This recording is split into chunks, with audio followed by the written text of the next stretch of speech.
And we're back. It's Once the Horror again, Guys. The Horror Guys for episode 340. I'm Kevin. I'm Brian. And we're going to talk about some horror things. Not our usual format. Yeah, we've gotten a lot of new listeners recently, and if this is your first episode, this is not our typical stuff. Usually, we do 5 full-length horror movies and 5 short films, and that's usually pretty good. This week, we're doing something a little different. We're departing from that. We're going to intrigue you with a whole bunch of shorts. Yeah. There's a Palm Springs International Short Fest that we're much too far away to attend, but they sent us some information on it, and they said, hey, if you'd like to talk about the horror movie aspects of it. Yeah, Palm Springs, that's like in Africa or somewhere, isn't it? It's far from here. Well, it's far from here. It's not in Africa, no. Yeah.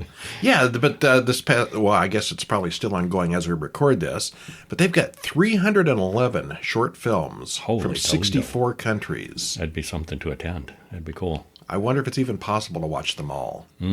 That's they have like different tracks for different subjects. They probably, you probably choose your genres. I mean, it seems like you'd have to pick and choose because they're up to 20 minutes, sometimes half an hour. A lot of these are kind of long for short films. Yeah, to watch hundreds of them. Yeah, but we didn't watch hundreds of them. We watched 12. And we're going to bring them all to you today.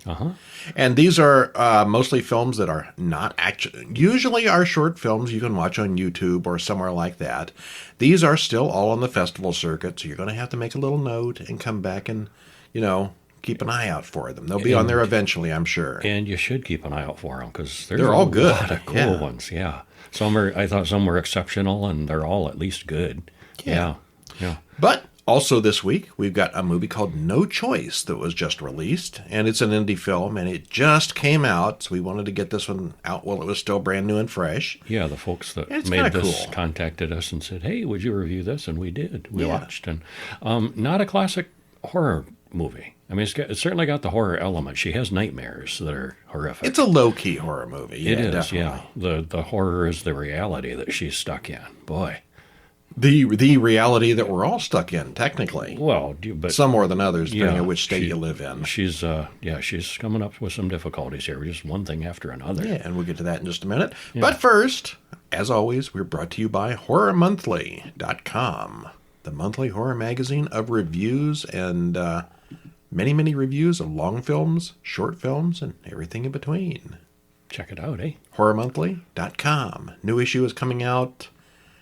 mid next week, probably. We're getting up toward the end of the month. We are. First or second, probably, this month. It'll be issue number 49, if I'm remembering correctly.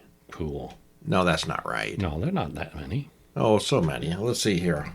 Horror, 2 R's, HorrorMonthly.com. Look at that, how that works. That comes right up. 45 is current, so 46 will be next. All right. Got to catch them all. We should, yeah.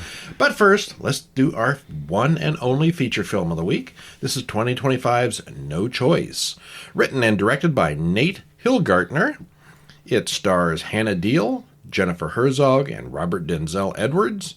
Hour and 35 minutes, and there is a trailer in the show notes. Spoiler-free, what happens? Well, like we said, the horror elements are in the real world. This is just a real person going through some stuff. A character who is trapped and stressed beyond limits and beaten down at every turn and having some pretty vivid nightmares. It's on the low-budget side, but the acting, direction, and camera work really compensate. I thought they did a nice job with this. And, we're used to, we've seen zillions of movies, and so we can tell, when they've got money to spend and when they don't. And there were some scenes I noticed, like, oh, that's so cheap. But, the pharmacy, there's a pharmacy scene in particular. The bare shelves. Yeah, but, I mean, it worked so well. And it's just a scene between the pharmacist and her. And, at every turn, they do the most with what they got to work with. And I thought, nice job. Yeah, if the subject interests you, it is very well done. Yeah, don't expect classic horror, but good drama. And all right, so we're not going to spoil it because it's brand new, but just a little taste. We start out with Amy having a dream where she finds $20 in a pill. Okay. Well, she wakes up to find her life isn't that interesting. Nobody really finds $20 in a pill in real life. That would be too easy. She listens to the man on the radio rant about abortion. Amy argues with her mother, Debra, about medication. Debra appears to be an addict of some sort. And the credits roll. Addicted to prescription opioids. Yes. Yeah. As Amy rides her bike to work, she sees that she lives in a rural farming area. We're told that it's week 0, and she and her co-worker Lucas joke and play at the gas station where she works. The boss, Randy, comes in and chews them out for not wearing name tags. He's kind of a jerk. Yeah, kinda. In the morning, Amy goes to her sociology class and then home to her mother, who's taken almost the whole bottle of pills. The next night, she flirts with the same customer she met last night in the store. That night, she fantasizes about the guy. The man, Seth, invites her out for real not long after, and she goes out with him. One thing leads to another, and soon they're having sex in his truck. Oh, how romantic that must be. Well, during the act, the cheap gas station condom breaks. Whoops. And this is specifically a gas station condom. Yeah, it is. I think it says like condom on the wrapper. From the it's about as generic as it can get. Yeah, the store she works in. Yeah. Well, Amy has a terrifying dream about things leaking. She Googles morning after pills, but they're pricey and has no credit card. She has no credit card for an online purchase. She prays instead. She thinks about it and then goes to the drugstore, but a friend of her mother's works there, so that's not going to work. Can't let Mom know. Mm-hmm. She rides to a pharmacy in the next town over, and she's a couple of dollars short. That night, she dreams about eggs. And it's kind of neat, too, because the nightmares she has each time, it's getting worse and worse. Yeah, it gets worse and worse, and it's loosely related to what she's going through when she's awake. Yeah, Amy finally gets the money together for a morning after pill and takes it immediately. But it's been a few more hours than recommended for the drug to be useful. And this leads to more terrifying dreams. And weeks passed. And we'll stop there. She's pregnant, she doesn't want to be, and she's got some issues. Mm-hmm. All right, well, skipping down to the commentary part. Yeah, some people's lives just suck, you know? Uh-huh. Well, the filmmakers here are clearly trying to show how the difficulty of getting an abortion, or it just being plain illegal in her state, can ruin lives. So I think there's definitely a political agenda to this one. But pregnancy is the one thing, but it looks like Amy's problems are really more related, I thought, to the drug addiction and poverty. She's getting pile-driven by multiple She can't things. get an abortion in her state, but she can do the morning after pill, she could do the second chance pill, she could do all these other things, but she can't do any of them because she's broke. Mm-hmm. Yeah, the poverty seems like more of an issue, but that's not what we're talking about, I guess. And her mom is an addict who's gobbling up all the money for pills. And Yeah. yeah. It's pretty light, as you said, it's pretty low-key horror, unless you can specifically relate to the situation. Other than the basic premise, all the real horror elements, monsters and stuff, appear during the many dream sequences. The acting is very good, it doesn't get boring, and it's obviously a very realistic situation. Yeah. Yeah, thumbs up. If you're into pregnancy horror, you'll like this. That's Pregnancy. a genre. It Rosemary's is. Baby and Yeah, stuff like that. There are lots of scary pregnancy movies. Because there is some scary elements to pregnancy. Oh, yeah. Yeah. Well, now we're going to start with some short films. This first one is not one of the Palm Springs one. It's just one we had sitting on our queue waiting to go. 2024 a short film called Blood Waters. Directed by Stephen Robinson. Stars Samuel Davis and Heather Kafka. It's 9 minutes long. And you can watch this one on YouTube. There's a link in the show notes. What happens? I don't know, because I opened all of these movies, and now I can't find that one specific one. Well, a man watches the news while cleaning his gun. He hears the bell. His sick mother is calling. She looks at his gun, and she wants to use it on herself. Well, the man then pulls a box of chains out from under the bed as her skin starts to bubble and change. He gets her all chained up, and she tells him not to be scared. Well, they've got quite a family tree, don't they? It's a family curse. Early on with the chains and stuff, I was figuring she was going to be a werewolf. That's kind of what I was expecting. But that's not it. It's not it, but it's something bad. Yeah, I don't know what that thing was, but it was very cool looking, and the surprises just kept on coming. The transformation was really awesome, the special effect there. Yeah. Yeah. For a no-budget short, it was really pretty sharp. That was good, yeah.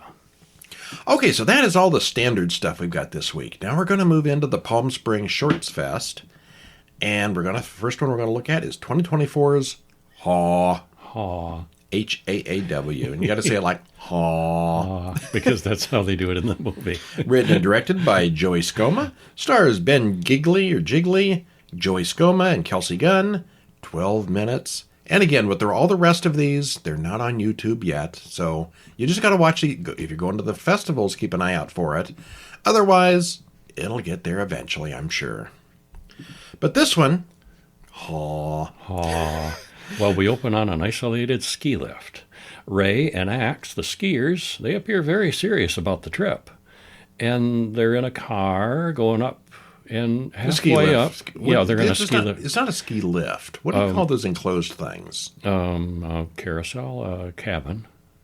It's an enclosed. Yeah. Well, I mean, it's still a ski lift, though. They're going up for... Well, yeah. Yeah. Cable car. There we go. Yeah. Uh-huh. They notice that the trio of people sitting across from them are very strange. Oh, yeah, they are. Yeah. All they say is, ha, in different intonations.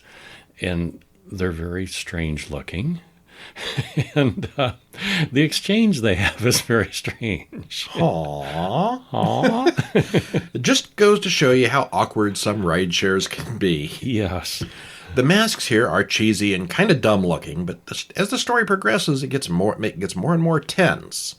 And we kind of forget about how weird these people look. Uh-huh. It is quite a ride. Yes, it is. Yeah. Yeah. You don't realize how long a trip can be up the side of the mountain. All right. Well, next up, 2024's Playing God. This was one of my favorites. This is weird. Yes, it's cool. Directed by Matteo Barani, written by him and also Gianmarco Valentino, and it is animated by Ariana Geller. It's claymation. Yeah, there's no people in this one. 9 minutes long, and of course it's festival length, so you can't see it right now. But we watch as an animator creates miniatures for a stop-motion film. He walks over to his desk, he grabs a glob of clay, and he forms it into a humanoid shape.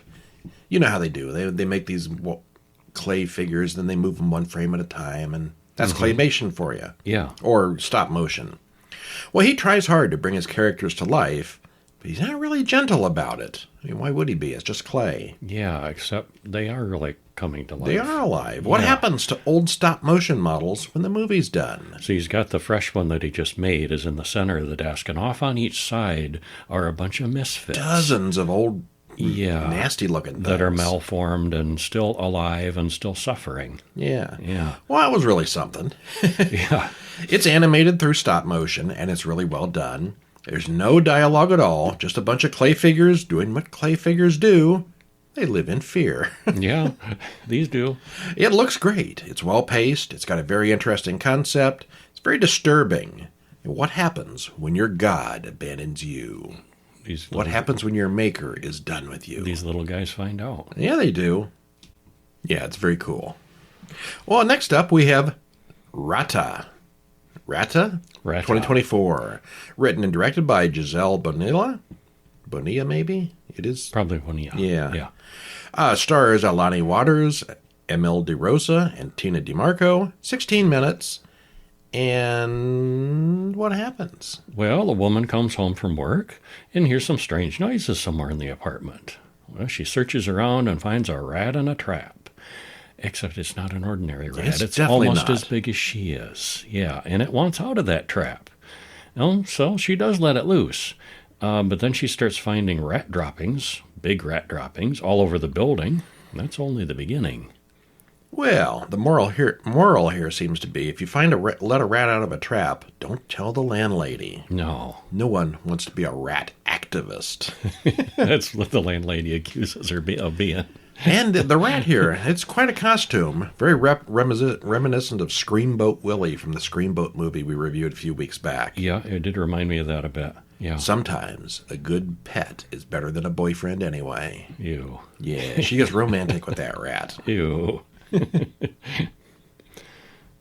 course, anybody else gets romantic with a rat, they're going to get a stomach bug. Yes, that's our next one. Stomach Bug from 2024. Written and directed by Maddie Crawford. Stars Leslie Ching, Prasanna Salathirai, and Alice Thomas. 15 minutes. And in this one, A man goes to the doctor with a stomach bug.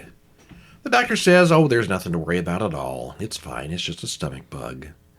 He tries to call his daughter, but all he gets is a voicemail. He gets through to her later, she's out with friends. He's just lonely and wants to talk, but she says they just spoke yesterday. That's enough, isn't it? She's been offered a job that'll take her away for the whole summer, and he's not happy to hear that. Meanwhile, his stomach is growing larger and larger. And this is an older Asian man. Uh-huh. And he's in a English as a second language situation, not quite fitting in, feeling lonely, nobody to talk to, and what's a man to do? Yeah. Now, we had no idea where this was going to go. Well, yeah. Had an idea. There's a scene early on where you can pretty much figure it out. Yeah, you have an idea. Yeah. When the children grow up, they need their own space, and sometimes the empty nest just isn't going to do it. So you got to take steps. Yeah, what you got to do, huh? Or steps will be taken for you. It's just a matter of how hard you want something sometimes. Uh-huh. It looked really good. Yeah, the acting is well done, and the story is just plain weird. Definitely a good one. Mm-hmm. Yeah, that one was one of my favorites. The Beguiling, 2024. Directed by Ishkwaze Shane McSoby. Written by him, too. Stars Ben Aaron Kane and Kim Savarino. 15 minutes. I like this one. It was weird. It was weird, yeah. Two young people are out on a date. She never gets to hang out with the couple of Native Americans, Indians. Yeah. She never gets to hang out with other natives, and she really likes it when she can. She invites him inside for coffee, and they talk about colonization and genocide. It's not terribly romantic, is it? He's from the Anishinaabe, and she's fascinated by his culture. She seems very political. He doesn't say much. He's got other things on his mind. Yeah, she wants to talk about Native American politics and that stuff, and he's just wanting to get in her pants. Well, and it becomes more and more uncomfortable for him as he looks around her apartment and all the decor, which is not unusual. You're Native American, you're going to be proud of your heritage, except everything in the apartment, every single thing. I mean, he goes to the bathroom and there's isn't it a toothbrush?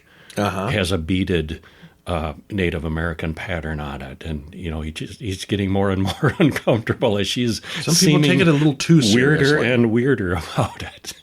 Obsessive. Still, she eventually manages to get him to open up about his family, and things happen. Yeah, horrible things. Well, it's interesting to hear about the native boarding schools in a horror film. You hear about those a lot lately, about how horrible that really was. Yeah. Some real stories are worse than fiction. Then again, if they're stolen stories, that might be worse still. I figured one of these two would not be what we thought, but this took a turn about halfway through that we were not expecting. No, I was not expecting that. Oh, and that song at the end is something else, too. Yes, it is, yeah. A very good one. All right, so, yeah, we're kind of rushing through these. Most of these films are actually fairly long at like 15, 20 minutes. Mm-hmm. Yeah. Long for a short film, anyway. Yeah. One that is actually is short is Channel View. Only 8 minutes. Directed by... This one I almost wanted to be longer. Some of those segments I wanted to be a little longer. Rewind and watch some of that again? That was just weird. If you've ever seen Amazon Women on the Moon, which is a spoof of late night television kind of stuff, some of it reminded me of that just a little bit. Okay. It had that late night spoof. It's like the TV Guide television. channel, basically. Yeah, the TV Guide channel. Yeah. Directed by Brandon Taussig, written by Joe Weeks, stars Lauren Servideo, Casey N., and Faith Barrett. It's only 8 minutes long. And we watched videotape footage from 1998. There are various strange commercials on the, TV Guide channels, what we always used to call it, where the menu scrolls up and shows what's on all the channels, with the program descriptions appearing underneath. If you remember it, you remember it. Except these. I don't know. I guess like even modern off. time, like our Vizio TV has like the Pluto channels and stuff. Yeah. It's kind of like that. It's like that, yeah. Well, there's a news story about the Tooth Fairies, a strange gang that steals teeth. Then the weather report comes up next. I think those are supposed to be serious. Well, but what comes on after that? They start out serious, and you realize how weird these are starting to get, and they get worse and worse. And then we're told that hackers have attacked the station and maybe listing things that are wrong and probably offensive. Yep. And as you watch this, you got to make sure you read the descriptions of the various shows too. And there's so many of them, you probably have to rewind and watch it again. Yeah. I want to see some of those shows on the menu. Emeralds in Jail, The Great Onion Threat, Music to My Beers, and El Baño del Amor, and dozens of others. Oh, yeah. And that Burger Barn commercial, too. Oh, yeah. Want some Burger Barn. If you don't want to see this, go watch more Burger Barn commercials, which is just one of the strange ads here. It's not really in any way horrific. It's more of a dark comedy, unless, of course, you're a studio exec, but it's still weird and pretty fun. Yes. Yeah, this is probably the least horror-y of the bunch, but it was still fun. And talk about weird and fun, our next one, Dad Doll, which was directed and written by Kyle Kenyon, stars Lindsay Frank, Nina Concepcion, Jesse Bush, and Jeff Ross, in even 10 minutes. Yeah, that poster. In a world without dads, says the poster, one doll will rise. A dad deal, $79.99. Regular $5.99. So you're getting quite a deal there on your dad doll. Yes, you are. Let's see. Looking at this ad here. Finally, a dad that won't abandon you. He physically can't. 50,000 hours of quality time guaranteed or your money back. Includes face and clothes. Order today. If your dad is a wrinkled-looking old prune doll, this looks just like him. Well, we watch a commercial about what to do if your father abandons you. You could buy a dad doll. It's like your dad never left. It also works for dead dads. And we watch old videotape footage of family fights. Aren't dads great? Well, we pull out and see a man calling in to order a new dad doll. It looks nothing like the one in the commercial. That doesn't make it look any less creepy. But he gets right at home with it. There's a lot of discussion here. I didn't realize anybody ever watched the Transporter movies. They do. Who knew? They did. And you can watch them with your dad doll. The initial commercial in the very beginning is a bit much. I did not care for that part too much. It was a little too over the top. It was hyper reality. I liked it. Yeah. But once we get to the man and his father doll, it gets much more interesting. We get the commercial, the story with the young man, and then it all gets a little meta as we continue on with the filmmaker after making the commercial. Very weird. Very, very weird. And very nice. Yeah. Yeah. Well, that was something you wouldn't want to do in the woods. But this next movie is called Don't Try This in the Woods. 2025. Directed by Emma Doxiati. Written by Sturgios Denopoulos and Emma Doxiati. Stars Mary Mina and Nikki Papandreou. Wild guess. And it is just those two people. Wild guess. It's a Greek movie. Yeah, it did seem that way, yeah. 15 minutes and 40 seconds. And what happens? Well, two people are in the woods. Is it human? Asks one. No, says the answers the other. Is it animal? Sometimes, and you realize they're playing that guessing game as they 20 walk through Daphne, the guide, talks about learning to respect the forest and its ancient guardians.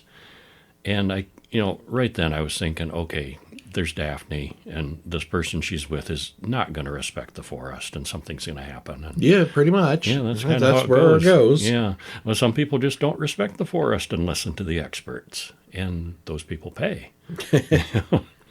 At one point very early on, the guide says, are these berries edible? And the guide says, no. And so she eats them anyway. Who would do that? Doesn't seem to affect the plot any, but why would you do that? Why would you do that? We didn't know where this was going, as it was a little slow and meandering for a bit. And like you said, that we kind of guessed where it was headed. It just starts out with a nice hike in the woods. It's beautifully filmed in the woods, and the sound is well done also, which is not easy to do outside in the woods. There's a lot of noise in the woods, if you ever notice. Yeah. It's not hard to guess what the outcome's going to be, but it is well done. Yeah, it was. Yeah. Don't try this Don't try this in the woods. Don't. Yes. Yeah. And the next up, we've got one called Gaslit. Written and directed by Anna McLean, stars Kirsten Howell, Bob Mann, and Peter Lund. 11 minutes.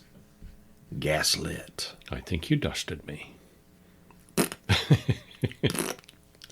Well, there's a woman cooking in the kitchen, and she cuts the cheese as the carrots roll. Oh, my. But the taste of things to come. But there's literal cheese, so yeah. Well, the woman and Ed watch TV, and she texts him something by mistake. She's dissing his white shirt that he's wearing on the date. But she does manage to cover up what she really meant, but only barely. She goes to get another drink, and Ed makes a face. She made a stinker. She dusted him. Yep, she cut the cheese again, the other kind of cheese. But she denies it, though. And better yet, she even has a way to prove she didn't fart.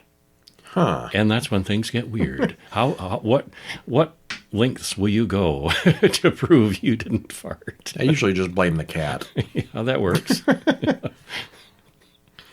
These two obviously don't much care for each other, but they still try to salvage the evening over and over, at least until they don't anymore. Yeah, that was really one bad date. Yes, it was. Yeah. The acting here is great. The pacing is good. The last half of the film was almost too dark to see what was going on, but you can definitely figure it out. Mm-hmm. It's not that dark. Needed to be filmed in smell-o-vision. Maybe not. Huh. Yeah. You would say that short film stinks? It did. It dusted. Well, yeah. It dusted me. Interloper is next from 2025, written and directed by Carrie O'Neill. Stars Ryan Simpkins, Chloe East, and Whitney Rice. 16 and a half minutes. And there's no monsters in this one. No. Are there? Well, yes. What happens? Yes, there sort of is. Ruby hides in her room, and we hear shouting voices. She's done something and angered other people in the house. They're going to have to find you another replacement. Well, Ruby's in the foster care system and goes to a new house, meets a new family. So she got thrown out of the last one. Well, the new family seems normal enough. So does Ruby, for that matter. Kind of shy and maybe a little messed up, but not, nothing too abnormal looking. The daughter, who's already there, Guinevere, gets $40 from the father to go out. And Ruby looks at the things in Guinevere's room while she's away. And time passes. Ruby seems to like the new family. So what could go wrong? Well, we find out. We do. It's rough trying to fit in with a new group. Even worse with a whole new family. The coach here compared the basketball team to a bunch of wolves. There could only be one alpha in the pack. Ruby's not especially subtle about her wanting to be on the alpha either. Mm-hmm. I think calling this one horror might be a stretch, but it's very good. Yeah, it was, yeah. I guess when we did the review of The Bad Seed, it's kind of the same thing. Yeah. A little bit of a cuckoo situation, where the cuckoo hatches and kicks out the competition. Yeah. Yeah, a little bit of that going on. 2025's Plague Season, a.k.a. Apoca de Plagueis, which is a way more fun way of saying it. It is, yeah. Directed by Gabriela Calvache, written by her and also Daniela Granja Nunez. Stars Christian Soria Cabrera, Samantha Villarreal, and Lema Mercy G. 19-ish minutes. And this one.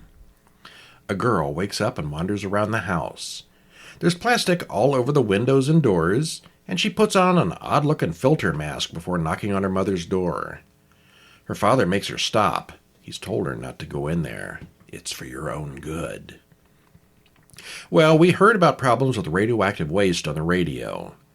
He needs to go out for a while to get some food, and he wears one of those same strange masks. The little girl, Emily, misses her mother, but her father won't let her open the door to be with her. Suddenly, a flying insect comes into the room, and Emily's father squashes it. When he finds out that Emily has opened the window, he's very angry. What is going on here? Those masks are cool, aren't they? Yeah, they're very simple, but also very good. Uh-huh, like the old kind of plague doctor masks, but made out of clear plastic. Yeah. Yeah, they were neat. Just a you could see those being mass-produced and cheap for real. Yeah, just such a simple idea, but so effective for this. I wonder if they'd actually be any good in a plague situation. Probably not, but they looked good. It's pretty obvious that Emily's going to get in through that door eventually, but the suspense is wondering what she's going to find on the other side. I was expecting a zombie. Not quite. It was not a zombie. No. It's very claustrophobic, all taking place within the apartment. I think there's one scene of him walking around outside. But we see a plague-ravaged world outside with no real explanation of what happened. Very entertaining. Yeah, it was. And that little girl was a great actress. She's very good, yeah. Yeah. Next up is Witch. Spelled Witch. You got the, Witch. the magic witch and also the which one do you mean witch? Uh-huh.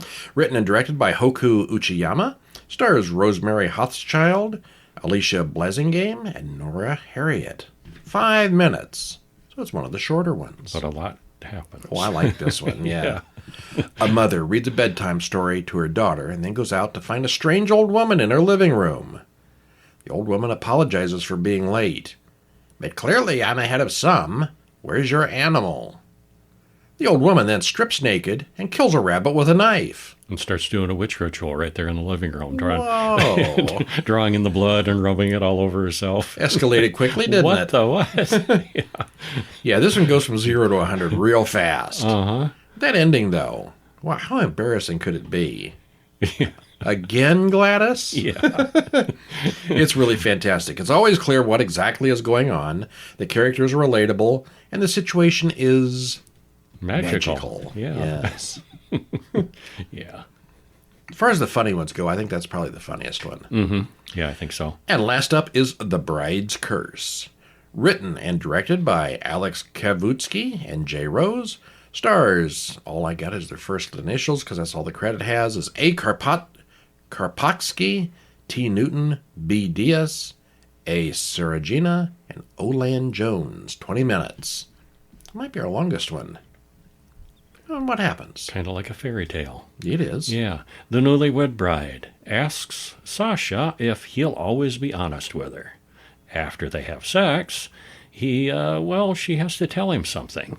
She tells him about an old Russian curse from hundreds of years ago that has been passed on through her family. The curse says that the women in her family are doomed to marry liars, and if that man lies to him 3 times, they will die. But something happens each time he lies, too. First time he grows a horn in the middle of his head. He wants to test it right away. Yeah. What could go wrong? He finds out, yeah. Surprisingly, the old Russian curse is real. And nobody saw that coming. In the publicity, the still, you see a horn coming out of his forehead. Yeah. Yeah, we can give the spoiler. That's the first step of the curse, the first lie. He'll grow a horn out of his head. Maybe she could have said something before they got married. Yeah, and that's what he has an issue with. Still, though, a normal, honest marriage doesn't sound that hard, does it? Does it? It's nicely paced, well acted, and very funny. Yeah, and I mean, it starts being terrible when he has to be completely, thoroughly honest with her, and that doesn't go so well. Do you think she's attractive? And then he spends like 10 minutes going on about how much he goes in depth on. Yeah. Wow. Okay, so there you go. 12 short films to watch for when they become available. One good movie to pick up right now. And that's all we got this week. Okay. So tune in next week where we will have 5 movies and 5 shorts as our usual format allows. And until then, I'm Brian. And I'm Kevin. We'll see you next week. See ya.